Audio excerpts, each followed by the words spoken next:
Hi friends, Radhika টিপসে আপনাদেরকে স্বাগতম। কখন সহবাস করলে কন্যা সন্তান হয় কিংবা কখন সহবাস করলে কিভাবে সহবাস করলে ছেলে সন্তান হয়, আজকের এই ভিডিওতে আলোচনা করব এরকম গুরুত্বপূর্ণ কয়েকটি টপিকস নিয়ে, যেটি জানার পর আপনি ইচ্ছে মতে কন্যা সন্তান কিংবা ছেলে সন্তান ধারণ করতে পারবেন। একজন মায়ের গর্ভে সন্তানটি ছেলে হবে না মেয়ে হবে তার সবটুকুই নির্ভর করে তার পিতার উপর, কারণ একজন পুরুষের শরীরে ছেলে এবং মেয়ে হওয়ার মতন শুক্রাণু থাকে, আর একটি মেয়ের শরীরে শুধু একটি মেয়ে হওয়ার শুক্রাণুই থাকে, যার কারণে কন্যা সন্তান কিংবা ছেলে সন্তান হওয়ারটাই নির্ভর করে একজন পিতার উপর। আপনার যদি মাসিক সাইকেলের পর প্রচুর পরিমাণে ব্যথা থাকে, ডিম্বস্ফোরণের সমস্যা হয়ে থাকে, তাহলে কিন্তু পরবর্তীতে গর্ভধারণ দ্রুত হবে না। যেটি ডিম্বস্ফোরণ যদি হয়েও থাকে তাহলে কিন্তু আপনার শুক্রাণু নিষিদ্ধ করতে পারবে না, যেটি পরবর্তীতে বিরাট ধরনের সমস্যা হতে পারে। কন্যা সন্তান কিংবা ছেলে সন্তান যে সন্তানই হোক না কেন, মায়ের শরীরে সন্তান ধারণ করতে চাইলে অবশ্যই ডিম্বস্ফোরণটা খুবই গুরুত্বপূর্ণ। তবে ডিম্বস্ফোরণ কখন হয়ে থাকে?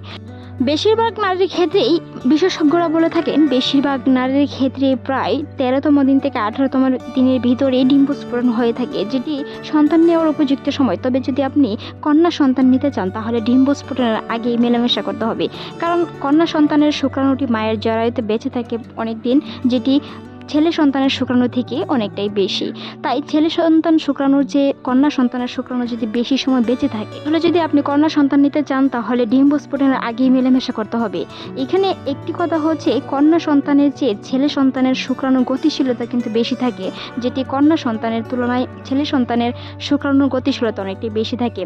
কন্যা সন্তানের শুক্রাণুটি হচ্ছে XX এবং ছেলে সন্তানের শুক্রাণুটি হচ্ছে XY, যেটি XX শুক্রাণু থেকে XY শুক্রাণুর গতিশীলতা বেশি থাকার কারণে ডিম্বস্ফোরণের দিনই যদি মেলামেশা হয়ে থাকে তাহলে সেই ক্ষেত্রে কিন্তু ছেলে সন্তান হওয়ার সম্ভাবনা বেশি থেকে যায়, কারণ XX শুক্রাণু থেকে XY এর গতিমাত্রা বেশি থাকে, যেটি সর্বপ্রথমে ডিম্বাণুকে নিষিদ্ধ করতে পারে, আর সেটি ছেলে সন্তান হওয়ার সম্ভাবনা থাকে।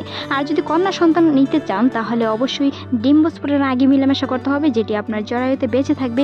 ডিম্বস্ফোরণের সাথে সাথেই সেই শুক্রাণুটি গিয়ে আপনার ডিম্বাণুর সাথে নিষিদ্ধ হয়ে একটি কন্যা সন্তান হবে। তাই যদি ছেলে সন্তান নিতে চান 13তম দিন থেকে 18তম দিন পর্যন্ত রেগুলার মেলামেশা করার চেষ্টা করুন। তবে যদি আপনি ওভুলেশন কিট কিনতে পাওয়া যায় বিভিন্ন ফার্মেসিতে, যদি ওভুলেশন না বুঝতে পারেন, বিভিন্ন স্রাব বা শরীরের তাপমাত্রার উপরেও কিন্তু অনেক সময় ওভুলেশন টাইম বা ডিম্বস্ফোরণের টাইমটা বোঝা যায়। তা নিয়ে আমাদের চ্যানেলে অসংখ্য ভিডিও আছে, চাইলে ভিজিট করে আসতে পারেন। তবে যদি আপনি না বুঝতে পারেন, বাজারে বিভিন্ন ধরনের ওভুলেশন কিট কিনতে পাওয়া যায়, সেগুলো ব্যবহার করে দেখতে পারেন আপনার ডিম্বস্ফোরণ হয়েছে কিনা। যদি ডিম্বস্ফোরণ হয় সেই দিন মেলামেশা করার চেষ্টা করুন, আপনার ছেলে সন্তান হওয়ার সম্ভাবনা বেশি থাকবে।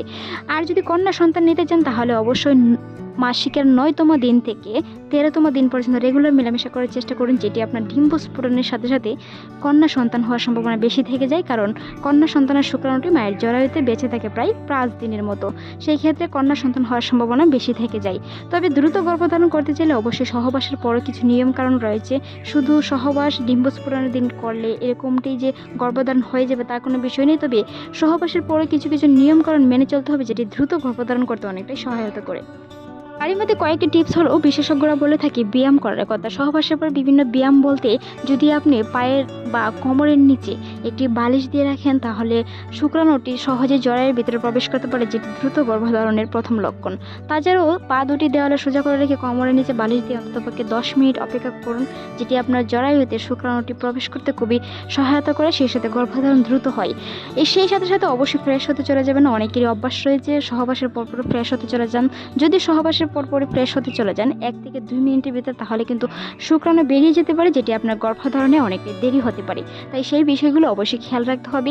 সহবাস করার আগে অবশ্যই প্রচুর পরিমাণে পুষ্টি সমৃদ্ধ খাবার খেয়ে সহবাস করুন।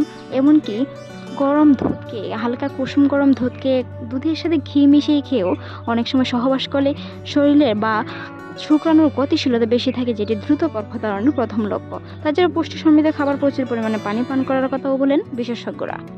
একজন পুরুষের হেলদি শুক্রাণু থেকে জন্ম নেয় একটি নবজাতক সন্তান, যেটি ডিম্বাণুকে নিষিদ্ধ করে একটি সন্তান ধারণ হয়। তবে সন্তানটি ছেলে হবে না মেয়ে হবে সেটা সঠিকভাবে কেউ বলতে পারবে না। তবে কিছু কিছু নিয়ম কারণ মানলে যেটি সম্ভাবনা বাড়িয়ে দেয়, সেই নিয়মগুলো মেনে দেখতে পারেন কন্যা সন্তান কিংবা ছেলে সন্তান হয় কিনা। যার যে সন্তানের ইচ্ছে সেই সময় সেইভাবে সহবাস করার চেষ্টা করুন, যেটি আপনার সম্ভাবনাকে বেরিয়ে দেয়, সেই সাথে সাথে আপনার মনোবলকেও বাড়িয়ে দেয়। যে সাথে সাথে আমাদের চ্যানেলে অসংখ্য ভিডিও আছে, চাইলে ভিজিট করবেন। মনে রাখবেন এরকম অসংখ্য ভিডিও পেতে আমাদের চ্যানেলে অবশ্যই সাবস্ক্রাইব করুন। তবে যদি গর্ভধারণ হয়ে যায়, অনেকেই প্রশ্ন করে থাকেন গর্ভধারণের পর প্রথম 3 মাস কী কী করা যায়, কী কী করা যাবে না, তা নিয়ে আমাদের চ্যানেলে ভিডিও আছে। তবে প্রথম 3 মাস যখন আপনি প্রেগনেন্সি টেস্ট করবেন, অন্ততপক্ষে 1 সপ্তাহ থেকে 15 দিন পর টেস্ট করার চেষ্টা করুন, যেটি আপনার সঠিক রেজাল্ট আসবে, কিংবা ব্লাড গ্রুপ পরীক্ষার চেষ্টা করুন, যেটি আপনার সঠিক রেজাল্ট আসবে। অনেক সময় রক্ত পরীক্ষা করার পরও কিন্তু নেগেটিভ কিংবা পজিটিভ সঠিক তথ্যটা আসে, তবে অনেক সময় কিটে কিন্তু সেই সঠিক তথ্যটা নাও আসতে পারে। তাই গর্ভধারণের কিছু কিছু লক্ষণ যদি আপনার মাধ্যমে প্রকাশ পায়, তা নিয়ে ভিডিও আছে, ভিজিট করবেন। তবে যদি কিছু কিছু লক্ষণ গর্ভধারণ আপনার প্রকাশ পায়, খাবারের প্রতি অনীহা থেকে শুরু করে ঘুম ঘুম ভাব, নিজেকে ক্লান্ত অনুভব করা, কিংবা মর্নিং সিকনেস, বমি হওয়ার মতো কিছু ভাব প্রকাশ পায়, তাহলে যদি আপনি কোনো ধরনের গর্ভনিরোধ ফিল খেয়ে থাকেন, তাহলে সেইগুলো বন্ধ করার চেষ্টা করুন, যেটি আপনার বাচ্চাকে সুস্থ রাখতে সহায়তা করবে। মনে রাখবেন গর্ভধারণের পরও যদি গর্ভনিরোধ ফিল খেয়ে থাকেন, তাহলে কিন্তু সন্তানের বিভিন্ন ধরনের সমস্যা হতে পারে। প্রতিবন্ধী থেকে শুরু করে বিভিন্ন ধরনের সমস্যার সম্মুখীন হতে পারে। প্রিমেচিওর শিশু, কম ওজনের শিশু বিশিষ্ট জন্মগ্রহণ করতে পারে। তাই সেই বিষয়গুলো খেয়াল রাখতে হবে। কিছু কিছু লক্ষণ যদি প্রকাশ পায়, অবশ্যই যে কোনো ধরনের ওষুধ বা অ্যান্টিবায়োটিক ওষুধ বন্ধ করে দিতে হবে। আমাদের কাছে অনেকেই প্রশ্ন করে থাকেন কখন থেকে ফলিক অ্যাসিড খাওয়া যাবে। তবে গর্ভধারণ যদি করতে চান, তার 3 মাস আগ থেকে ফলিক অ্যাসিড খাওয়ার চেষ্টা করুন। তবে গর্ভধারণ করার পর থেকে প্রথম 3 মাস পর্যন্ত ফলিক অ্যাসিড খাওয়া যেতে পারে। তবে ফলিক অ্যাসিড খাওয়ার সাথে সাথে অবশ্যই ক্যালসিয়াম একই সঙ্গে না খাওয়ার পরামর্শ দিয়ে থাকেন বিশেষজ্ঞরা। যদি আপনি ফলিক অ্যাসিড খান, তাহলে ক্যালসিয়াম ওষুধটি পরবর্তীতে খাওয়ার চেষ্টা করুন। যদি আপনি ফলিক অ্যাসিড সকালে খান, তাহলে ক্যালসিয়ামটি বিকেলে খাওয়ার চেষ্টা করুন। সঙ্গে সঙ্গে না খাওয়ার কথা বলেন বিশেষজ্ঞরা, কারণ দুটোটার কার্যকরিতা নষ্ট হওয়ার সম্ভাবনা থেকে যায়। সেই জন্য ফলিক অ্যাসিড এমনকি ক্যালসিয়ামের ওষুধ, সেই বিষয়গুলো আপনাকে খেয়াল রাখতে হবে। বিভিন্ন ধরনের সমস্যায় যেন না পড়তে হয়। গর্ভ অবস্থায় দ্রুত চিকিৎসা এবং সবসময় আলট্রাসাউন্ড রিপোর্টের মাধ্যমে বাচ্চা সবকিছু ঠিকঠাক আছে কিনা সেই বিষয়গুলো খেয়াল রাখুন। দ্রুত গর্ভধারণ চাইলে মাসিকের সময় কিছু নিয়মকানুন মেনে চলতে হবে। তারই মধ্যে একটি নিয়মকানুন হচ্ছে মাসিকের ব্যথার সময় প্রচুর পরিমাণে ব্যথার সময় গরম পানির প্রচুর পরিমাণে ছেঁক নিয়ে যাবে না। প্রচুর পরিমাণে ঠান্ডা পানি থেকে বিরত থাকার চেষ্টা করুন, যেটি আপনার ডিম্ব স্ফুরণে বাধা দেয়। ভালো থাকুন, সুস্থ থাকুন, রাধিকা টিপসের সাথে থাকুন। সেই সাথে আপনার মতামত অবশ্যই জানান। এরকম অসংখ্য ভিডিও পেতে অবশ্যই চ্যানেলটি সাবস্ক্রাইব করুন। এতক্ষণ দেখার জন্য অসংখ্য ধন্যবাদ।